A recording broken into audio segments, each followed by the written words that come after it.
Welcome back, everybody. It's another episode of the Inner Health Project. I'm your co-host, Chris Angel, here with your host, as always, Hannah Getty, the lovely Hannah Getty. Hello, Hannah. Hello, Chris.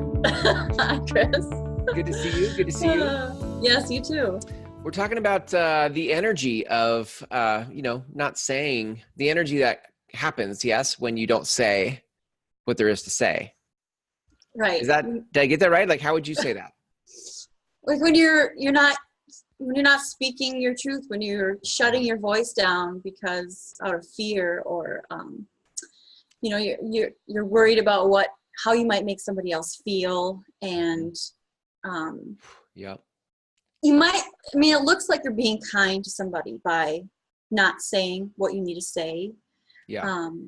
Because you don't want to hurt them. But I think it really ultimately goes back down to not wanting to be rejected by them. Yeah.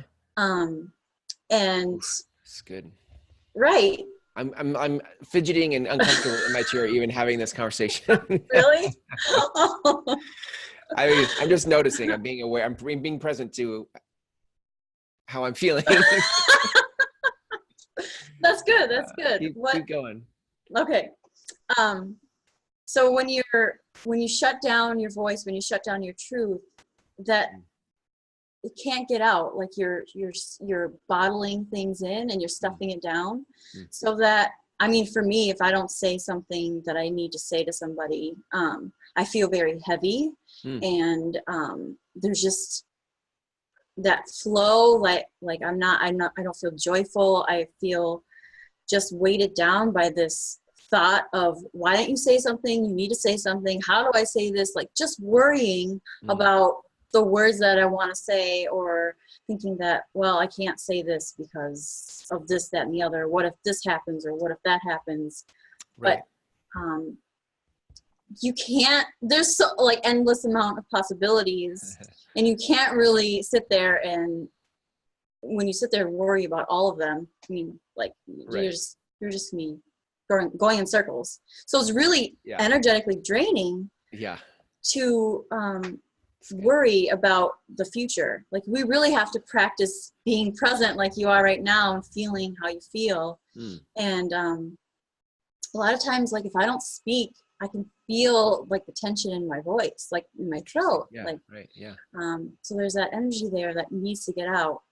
And if you really think about how if you don't say the truth, that person is not hearing it. And maybe you're the only one that can actually explain the truth to them in a way that makes sense, and a way that they can hear. And it's almost like you're doing yourself and them a disjustice, because you're not expressing what needs to come out. Totally. If we explored the everydayness of this conversation, like if we just look at all of our lives, whether it's at work or in a relationship, or with our kids, or with ourselves, or like everywhere. The solicitor that called you and you really wanted to say something to them and you didn't, and then 5 minutes later you're still steamed about. Like it's everywhere. I would say every day. I have no empirical evidence of this. Maybe my own life. Every single day, I think we have an energy drain from things we would have said but didn't. That's why it's convicting, because I'm like, oh, there's a lot of times I don't say jack, and I could say a ton. Right. And we have to remember to come from a place of loving kindness. Like, to speak truth, there has to be love behind it. And I'm not saying it has to be sugar-coated. Like, you can be stern and firm with people. Yeah. But you just have to remember to say it with love. Yeah. You say things to people because you care. That's why it bothers you.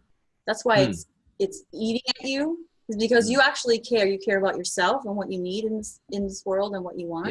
Yeah. And you care about the other people in your life, so they can hear you, so they can know what's going on, how you feel, how you operate in this world, how you can operate together. So I think that's a really important aspect to remember Yeah. Yeah, absolutely. Like what are some symptoms that you've noticed? Like when people are not saying what they want to say in love. Right. Yeah. Well, you loving kindness, In loving yeah, kindness, or love, quotations. yeah. Yeah, in love. Yeah. Um, you might just feel like restricted, like your body might just feel closed down, Hmm. very heavy, very fearful or worried, or you're not light, you're not Yeah. excited.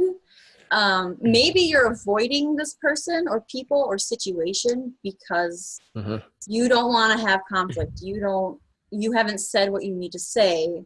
So every time you see this person or you're in this situation, it keeps playing in your head and keeps Yep. going around and around and around. So you can't enjoy what's going on and you can't be in the present moment. Yeah. Because all you're thinking about is I should have said this or I Yep. need to say this, and then it kind of can fester too. Like you Yeah. have certain things that you're thinking and you might like project that onto the other person because you think, well, they should know this. They should know how I Totally. Yeah. feel, but nobody can read minds here. I mean, Right. so Interesting. you Yeah. need to speak Hmm. up so people know who you are and what you're a powerful being, and you need to show people that. It's crazy too, because so also symptoms, anger, irritation, Yeah. even to the point of like, if that goes further, then like certain sounds can annoy me. I'm like if I can't think, if I can't think to myself, like because sounds are happening, it's Yeah. like I got reactivated by this thing that I wanted to say and didn't. And now I'm trying to move my mind through it all, but then this noise keeps interrupting my thought process of trying to move through it. And then I get mad at noises, you know, Yeah. and like Yeah. it just, and then if I don't do anything with it for days, like, I can just, I mean, how much productivity do we lose to like days and days of one thing unsaid, Right, because you're wasting all this energy on this loop that's going around in your head. Yes. Well said. Yeah. And have you ever noticed, like, when you finally do say something, it's not as bad as you thought it would be? Like, really. And you feel like, oh man, I feel so much better. Like, that needed to be said. I said it. Like, it's like when you hit a baseball out of the park. Like, you're like, yeah, I got it. Like, I rose to the occasion. It was hard for me, but I did it because it's important. And I need to share my voice with people. They need to know how I think, feel, want things to be, because these are relationships. They're important. And like you said, it's an everyday thing. Yeah. And yeah, it's a practice and you have to keep doing it and be diligent about it. Yeah. So. Yeah. Oh my gosh. I'm all fired up because just coming off of a weekend where my daughter is 12 and she's now into like, she loves to organize things, but she's very messy. So it's like, her room's a mess. And like, there were dishes that she should have cleaned that we had asked to clean, and like, just stuff. Right. And it just piles on itself. So those of you that are parents listening, it's just like, like there's just these things and they keep happening. And I found myself multiple times wanting to say something and not, where I was like, maybe I'm going to pick and choose my battles. These are some of the things that I do to like sabotage me saying stuff. I'm like, well, I'll just pick and choose my battles. Right. And then I go and I like fester with having not said it in the name of picking and choosing my battles, Right. It's crazy. Yeah. I mean, I think if it's lingering and it's starting to create an emotion in you, then you really need to speak up and say something. That's good. Yeah. If you don't say something and it kind of rolls off and you're like, well, yeah, it's fine. Like, it's not a big deal. Yeah. Maybe then you didn't have to say something at that point. Yeah. But I think if it's creating stress or irritation or anger or some emotion that isn't serving you and it's taking away some of your energy, I think you really need to examine that and look a little closer. That's really good. Yeah. I can imagine too, there have been times where like I will choose it. I'll choose the battle. I'm like, oh, it's going down. Like this is gonna happen. And then, you know, whatever the situation with whoever it is, I'll have the conversation. And I just know going into that I can do it as much as I possibly can muster in love, right? But if it comes out and they're offended, or like all hell breaks loose or something, Right. that I just know, like, if that happens, I'm in it. Like I'm in it for the long haul. Like I'm in this conversation till I get to the other side, where it's not just me venting, but there's peace. Like that's the thing. Like when I choose the battle, I'm going in, but I'm going to stay in it until I can get to the other side where there's peace. And I always hate the going through it part. I'm like, oh, this is so exhausting to go through this. And so I think though I go, I'm not going to say anything because I hate going through it. Yeah. When in reality, it doesn't help me. It's not serving me. Right. Yeah, I totally understand. Like it can be very uncomfortable. And we do struggle with our own like our own experiences in the past. Like sometimes, I mean, I've dealt with this where I've thought nobody cares what I have to say. Like that was something that was like from a young age ingrained in me. And sometimes those limiting beliefs really kick in, and it's really hard to want to confront that. But yeah. But I think every time you do it, it gets a little bit easier. And you know, the outcome, maybe it was a messy conversation, but you stuck to it and you got through it and you came out the other end. Even though those conversations might be messy, I mean, we have to make messes in order to clean up. You know, if you're kind of trying to clean out your closet, it's going to be a mess at first. Yeah, right. And then you reorganize it, and then it gets put back nice and clean, and then you can move on. So yeah, life is messy. Conversations are messy. That is a great metaphor. I'm just saying, like, that's exactly why I don't clean my closet, right? Like I just let it sit there, and it emotionally taxes me every time I see the clothes piled or whatever. And I'm like, oh, I got to do that. It's one of those loops. It just loops and loops and loops and loops. Yeah. And then when I do it, I'm like, it's better. Right, right.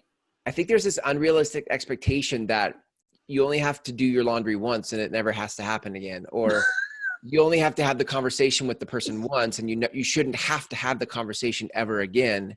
Right. And the reality is, I just haven't found that. I mean, I just think that's. Yeah. No, it's a practice. Like it's an everyday reoccurrence, and you have to be diligent. And I think if you try to distance yourself from the outcome, like if you think, well, I really feel emotionally, mentally, physically that I need to say something about whatever topic is bothering me, because we can't control how people are going to react. We don't know. And as long as you're true to yourself and you're speaking what you need to say to somebody, you can't really be attached to the outcome. You just have to say what you need to say and let the cards fall where they may, you know. Right. And it might not be, they might not receive it very well, or it might be a messy conversation that never gets, you know, put back together. Yeah. But those are things that we have to learn from and go through. And I still think you'll feel better by saying something, because you didn't clam up, you didn't stuff it down, you got it out. Like you need to get these things out so they're not swirling around in our heads, or finding a place to take residence in the body and create more pain or annoyance, or even harmful, even emotions that can eventually just fester. So right. Yeah.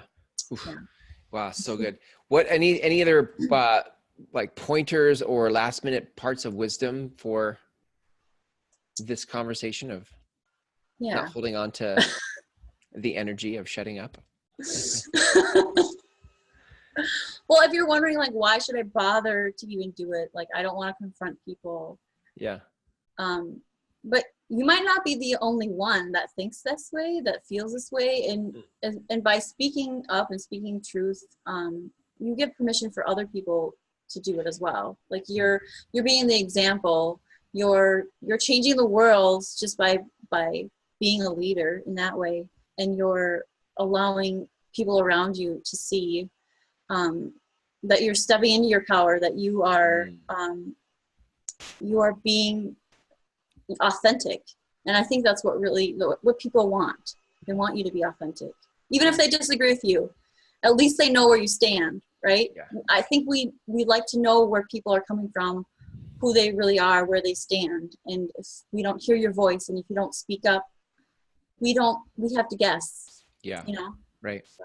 Also, I think, a side notice, I think back to my daughter this weekend, like I snapped at her last night because I was just annoyed by maybe her rest from earlier in the day. I'm actually be what it was. I don't remember, but I think it could be. And so I snapped at her last night, and then before bed, when we were getting ready to put her to bed, I just said, listen, I'm sorry that I snapped at you, and I think you have a wonderful heart for hospitality, and I just so appreciate you offering me what you offered me. And she had totally interrupted a show. I was watching a show with my wife, and we were like having our time, and it was not her time. And so my point is, you can even if you say it and you mess it up, even if you say what you want to say and it doesn't go, and you totally didn't do it out of love, and you totally messed up, that I think as humans, we're super resilient. And if you just own it, like I did last night, where it's like, look, I'm sorry I snapped, and I think what you do is awesome, and I just was in a funny place. And then people are super resilient for that. So. Right. Yeah. People want honesty, and they want to know that you care, and they want to see your heart. Yeah. And you can always make it right. Yeah. You can always make it right.